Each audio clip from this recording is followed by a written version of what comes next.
Questão 1. Carlos pretende adquirir um plano de previdência privada para complementar os benefícios que obtiver no regime geral de previdência social. Então ele quer um plano de previdência privada, que é aquela aberta, para complementar os benefícios que obtiver no regime geral de previdência social, é o que a gente falou até agora. Seu projeto é investir por mais de 10 anos, ou seja, mais de 10 anos. E deseja que os recursos investidos no plano de previdência privada sejam deduzidos do imposto de renda. Olha só, eu falei mais de 10 anos. Quando eu falo mais de 10 anos, a questão está me jogando para o regime definitivo. Porque mais de 10 anos eu pago só 10% de imposto de renda. Tá? Então percebam que aqui ela já quer que eu escolha o regime definitivo, porque o imposto de renda vai ser menor. E ela falou que vai ser deduzido de imposto de renda. Se falou em deduzido de imposto de renda, está se falando em PGBL. Correto? Correto. Bom, com referência a essa situação hipotética, julgue o próximo item. O plano mais indicado por Carlos é um VGBL com tributação progressiva? Não. Não é nenhum nem outro. Porque como ele quer deduzir do imposto de renda, ele não conseguiria isso pelo VGBL. Então teria que ser um PGBL. E como ele vai aplicar por mais de 10 anos, e ele quer receber só 10%, como ele vai aplicar por mais de 10 anos e ele tem a possibilidade de receber 10%, o ideal seria que ele escolhesse a tabela regressiva, tá? Que recebe o nome de definitiva também. Tá? Então esse daqui seria o mais ideal para ele, e não o VGBL. E em relação ao regime compensável, a gente teria que saber a renda anual dele, né, para saber se vale a pena ele usar o compensável ou não. Mas pelos dados aqui da questão, me parece aí que ela queria que a gente fosse por essa ótica aqui, PGBL, com certeza o PGBL por causa da dedução do imposto de renda, mas a tabela regressiva porque o prazo de aplicação é mais de 10 anos. PGBL e VGBL são duas modalidades de previdência privada. Show! No que se refere aos aspectos tributários, será que tributo é cobrado, né? Assinale a alternativa correta. O PGBL tem antecipação do imposto de renda a cada 6 meses, o que é chamado de come-cotas? Não. Isso aqui é uma característica dos fundos de investimento, não do PGBL. Então, errada essa primeira. No PGBL e no VGBL, pela tabela regressiva, e de novo, ó, tabela regressiva a gente também chama de definitiva. As contribuições com prazo de permanência superior a 10 anos são tributadas a alíquota de 10%, sem compensação na declaração anual. Vamos de novo, tá? Deixa eu entender isso daqui. No PGBL e VGBL, pela tabela regressiva, é isso aí, ó. É isso aí, tabela regressiva de imposto de renda. Se optou pelo regime definitivo, realmente não tem compensação. E realmente a alíquota é de 10%. Tá? Por que tem que ler assim com cuidado? Né? Percebam que até eu tive que voltar. Que PGBL e VGBL é uma coisa muito prática. Tem que ler cada detalhezinho para entender. A gente vai ter que se colocar no lugar do investidor algumas vezes para tentar entender se é melhor o P ou VGBL. Então sempre que esse tipo de questão cair, leiam com atenção. Tá? O VGBL é mais indicado para quem faz a declaração? Não, é o P. O VGBL permite diferimento de imposto de renda limitado a 12%? Não, é o P. No PGBL o imposto de renda incide apenas sobre o rendimento? Não, é o V. Percebam que eles colocaram aqui os três. Próximo. Suponha que um indivíduo com renda bruta anual de 250 mil, a renda do cara é 250 mil. Com isso daqui eu já sei dizer que o imposto de renda que ele tem que pagar é de 27,5%. Essa é a alíquota. E deduções legais. Opa! Agora a gente falou em deduções. Lembra que quando eu estava explicando para vocês ali, disse, galera, eu vou deixar de lado as deduções para vocês entenderem os exemplos que eu estou colocando aqui. Mas sempre que vocês lerem deduções, a gente vai estar reduzindo a base de cálculo dele. Então ele tem deduções de 70 mil. O que seria isso, né? Uma das opções é ele ter um PGBL. O PGBL vai fazer com que ele tenha uma dedução. Mas outras opções, né? Daqui a pouco ele tem filhos, tem beneficiários, dependentes, isso faz com que a base de cálculo dele diminua. Então aqui ele reduziu a base de cálculo dele de 250 mil em 70 mil. Se no exercício fiscal esse indivíduo tivesse contribuído 15% da própria renda bruta para um PGBL, a base de cálculo de imposto de renda seria D. Bom, além então desses 70 mil, ele ainda vai reduzir a base de cálculo dele aplicando em um PGBL. Tá? Ele está aplicando 15%. Então vamos começar aqui. 250 mil, a gente vai tirar 70 mil. Correto? Correto, porque a gente está tirando os 70 mil das deduções legais. Mas além de tirar os 70 mil, a gente ainda tem que tirar o PGBL. Só que eu não falei para vocês que o PGBL ele só permite reduzir até 12%, o cara está aplicando 15%. Esses 3% que ele está aplicando é desperdício, porque não vai poder reduzir. O limite dele de redução é 12%. Então a gente vai calcular 12% em cima dos 250 mil. Quanto que dá isso? Bom, vamos lá. Vamos colocar aqui, ó, 250 mil, tá? Vamos lá, 12%. Primeiro 10%. É tranquilo, né? 10% dá 25 mil. 1% dá 2.500. Mais 1%, 2.500 mais 2.500 dá 5 mil. Então vai ser 25 mil mais 5 mil. Isso dá 30 mil. Então a gente tirou. Vamos voltar aqui, vamos apagar. Vamos voltar para cá. A gente tirou 70, agora a gente tira 30 mil. 30 mil mais 70 dá 100 mil. Então vai ficar 150 mil. Resposta correta na letra D. Essa vai ser a base de cálculo de R. Olha que questão, assim, questão muito massa. Por que é muito legal essa questão aqui? Porque, primeiro, ela colocou esse conceito aqui de dedução legal, que não é algo que a galera sabe muito. Depois ela colocou o PGBL, daí a pessoa tinha que lembrar que o limite máximo é 12%.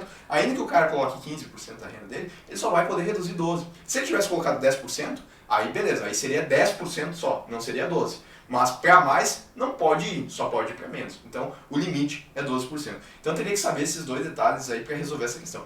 Já adianto para vocês, eu olhei as estatísticas dessa questão. Uma galera errou. Esse é o tipo de questão que se cair na prova de vocês, quem estudou mais ou menos PGBL e VGBL não vai conseguir resolver. Porque, olha só, como é que a pessoa não vai conseguir chegar no cálculo. Se ela não tem essa noção, ela vai descontar 15%, nem vai descontar as deduções legais, não vai chegar no cálculo, tá? Bom, vamos lá. Próximo. A previdência complementar proporciona um seguro previdenciário adicional ao trabalhador ou seu beneficiário, conforme necessidade e vontade. Tá, esquece esse ponto. Sobre isso é correto afirmar. Existem 3 modelos de previdência privada no Brasil. A aberta, correto. A fechada, correto. A mista, não existe essa mista aí. Tá? Privada tem 2, a aberta e a fechada. Continuando. Os planos no modelo de previdência privada aberta são oferecidos por bancos, sim, entidades ou seguradores, correto. Sendo fiscalizados pela SUSEP, correto. E pela Superintendência Nacional de Previdência Complementar, Previc, não. Pela SUSEP e normatizados pelo Conselho Nacional de Seguros Privados. As entidades fechadas funcionam como empresas administradoras de previdência. Lucrando? Não. Lembre-se, eu não vou voltar agora porque são muitos slides, mas quando eu falei da previdência fechada, eu falei bem pouquinho, né? Eu falei que ela é fiscalizada pela Previc e que ela é ofertada pelas empresas para seus trabalhadores. Um pouquinho antes em cima estava lá escrito que elas não têm fins lucrativos. Então, errada. O modelo de previdência privada mista não existe. Então já esquece isso daqui. Sobrou a letra E, dá para marcar. Vamos ver o que fala. As entidades de previdência fechada, também chamadas de fundo de pensão, oferecem planos criados por empresas e voltados exclusivamente aos seus funcionários, não podendo ser oferecidos para quem não é funcionário daquela empresa. Correto. Definição aí perfeita. A Previdência Social brasileira oferece menos benefícios do que planos de previdência existentes no mercado privado? Isso aqui está errado, tá? Por que está errado? Eu não falei para vocês que a previdência, a principal, ela tem um aspecto social? Ela tem, porque ela é justamente daquele modelo de repartição simples. E isso faz com que daqui a pouco uma pessoa que começou a trabalhar hoje, e daqui a um ano ela venha se acidentar e não consiga mais exercer uma atividade profissional, se ela contribuiu durante o INSS, ela vai poder receber aí uma aposentadoria por invalidez, tá? Esse é um aspecto aí que é possível. Além disso, a pessoa, ao contribuir para o INSS, ainda ela tem outras vantagens. Ela pode receber seguro-desemprego, auxílio maternidade, aposentadoria por invalidez, pensão, aposentadoria vitalícia. Então, a previdência do governo, ela tem mais benefícios do que a previdência privada. É nesse sentido aí que ela tem mais benefícios, tá? Então tá errado. Próxima. O Plano Gerador de Benefícios Vivos, o PGBL, a alternativa de aplicação financeira adicionada para a aposentadoria oferece como um de seus benefícios a possibilidade de dedução das contribuições periódicas, até o limite de 12% da renda bruta do investidor para efeito de cálculo de imposto de renda. Então falou aí que o PGBL ele permite reduzir 12% da renda bruta do investidor, está correto, né? Das contribuições que foram feitas de forma periódica. Tranquilo essa daí.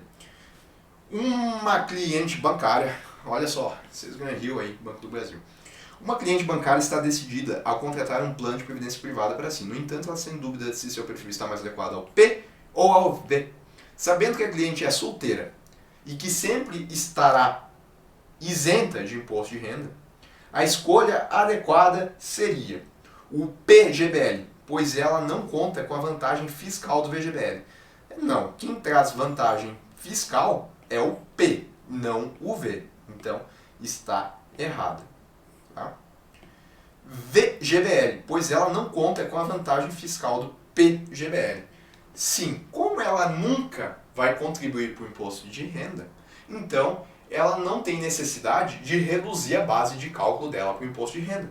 Então ela não vai aproveitar aqueles 12% de possibilidade que ela tem de reduzir a base de cálculo de IR para ela, porque ela não vai pagar imposto de renda. Então faz mais sentido nesse caso ela contratar um VGBL, pois ela nunca vai contar com a vantagem do PGBL. Então, corretas daqui. Daí as outras são erradas, né? PGBL, pois ela declara seu imposto de renda no modelo simplificado? Não, ela nem precisa declarar o imposto de renda dela, porque ela sempre está isenta. PGBL, pois ela declara seu imposto de renda no modelo completo? Menos ainda. V, pois ela declara? Não, né? Ficou nessa daí, resposta letra B. Questão interessante, né? De novo, as questões de previdência, elas são legais, porque quem entendeu consegue resolver todas, mesmo que sejam mais difíceis. Agora, quem estudou mais ou menos é aquela ideia, né? Não consegue chegar na resposta. E é legal que elas trazem esses casos práticos, eu acho legal isso. O PGBL é uma aplicação que tem como objetivo a complementação da aposentadoria do seu investidor. Tá? O PGBL também. Pode-se dizer que o P é bom para empregados que possuem renda tributável e declaram imposto de renda no modelo completo. Show! Pois ao investir em P, tem-se restituído o imposto de renda retido na fonte pelo empregador sobre o valor da aplicação. Tá? Com a tributação do P, ocorre no resgate sobre o seu rendimento. No PGBL, o imposto de renda incide sobre rendimento? Não. Rendimento? Também não. Rendimento? Também não. Opa, agora a gente chegou mais perto. Valor integral? Sim. O IR é adiado, mas não há a sua isenção. Sim, essa é a resposta. O valor do imposto de renda é sobre o integral. Por que o IR ele é adiado? Porque, via de regra, se o cara não estivesse fazendo o pagamento do PGBL, é aquela situação dos 18 mil. Ele já ia ser tributado, naquele exemplo que a gente usou na aula, né? Ele já ia ser tributado na declaração de ajuste anual. Mas como ele está contribuindo para o PGBL, ele está postergando o imposto de renda lá para frente. Mas quando ele for tributado, ele vai ser tributado sobre integral. E aqui não faz sentido nenhum, né, a letra E. Com a tributação do PGBL, ele vai ser tributado sobre o valor integral, mas ainda assim a isenção de imposto de renda? Errado, né? 9. O PGBL se difere do VGBL, no que tange ao tratamento fiscal. No caso do PGBL, o imposto de renda é pago no resgate e incide sobre o valor total resgatado. Sim, ele vai ser pago no resgate ou no pagamento de benefícios. Está correto, apesar de estar incompleto, mas é sobre o total. O imposto de renda é pago no resgate e incide sobre os ganhos de capital? Não, não é sobre os ganhos de capital, é sobre o total. Sobre os ganhos de capital, quem vai incidir é o VGBL, que está aqui, ó. O ganho de capital é o VGBL, que é os juros, né? O imposto de renda é pago semestralmente? Não. Ambas as aplicações são isentas? Também não. Ambas as aplicações estão sujeitas à alíquota fixa de 6? Também não. Os planos de previdência PGBL e VGBL são produtos de previdência complementar que visam a acumulação de recursos e a transformação de tais recursos em renda futura. De novo, Sesgan Rio, de novo, Banco do Brasil, será que gostam de previdência? Na modalidade PGBL, o imposto de renda incide sobre o ganho das aplicações financeiras? Não. Esse é o V. Valor futuro calculado para a data de resgate? Não. Total resgatado ou recebido como renda. Essa aqui está mais completa, hein, Sesgan Rio? Aqui, no mesmo... Ah, não, mas aqui era FGV. Achei que era Sesgan Rio. A Sesgan Rio era essa daqui. Aqui a FGV faltou completar. Aqui a Sesgan Rio trouxe certinho. Total de rendimentos brutos? Não. Valor da aplicação inicial? Também não. É sobre o valor final, não sobre o valor inicial. Ainda que o valor final seja igual ao valor inicial, mas é sobre o valor final. Se na taxa de carregamento do PGBL for igual a 5%, isso significará que anualmente será debitado o valor equivalente a esse percentual do saldo mantido no referido plano. Ó, a taxa de carregamento, lembra que a gente falou dela? Se ela for de 5%, isso significa que anualmente será debitado o valor equivalente a esse percentual do saldo mantido no referido plano? Não, ele definiu a taxa de administração. A taxa de carregamento ela vai incidir ou sobre a contribuição, ou seja, se o cara está colocando R$1.000, por exemplo, todos os meses, vai incidir 5% aqui nos R$1.000. Ou se ele está resgatando R$1.000, daí vai incidir sobre o resgate dele. Então, essa daqui está errada porque ela definiu a taxa de administração, que ela é calculada e provisionada por dia útil, mas ela é uma taxa expressa ao ano. Bom, galera, com isso a gente termina então as questões sobre previdência. É um assunto pesado, tem muita coisa aí, mas De novo, se vocês entenderem isso daqui e cair uma questão disso daqui, vocês estão muito na frente, tá? Porque a galera, ela não aprofunda muito conhecimento em previdência, apesar de ser algo assim pra vida, né? Que é o que eu tô falando pra vocês aí desde que a gente começou a aula, tá bom? E vocês viram que a Sesgran Hill, ela gosta de cobrar. E a parte de tributação é difícil de compreender, não é muito fácil. Quando eu aprendi, eu tive que lutar um pouquinho para aprender. Mas depois que tu aprende, tu não esquece mais e leva para a vida, tá bom? Então, foco, olhem bastante essa parte aí da tributação, porque se for cair previdência, eu acho que deve cair, a parte de tributação ela é sempre aquela que vai ser um diferencial na prova de vocês. Bom, abraço, até a próxima aula.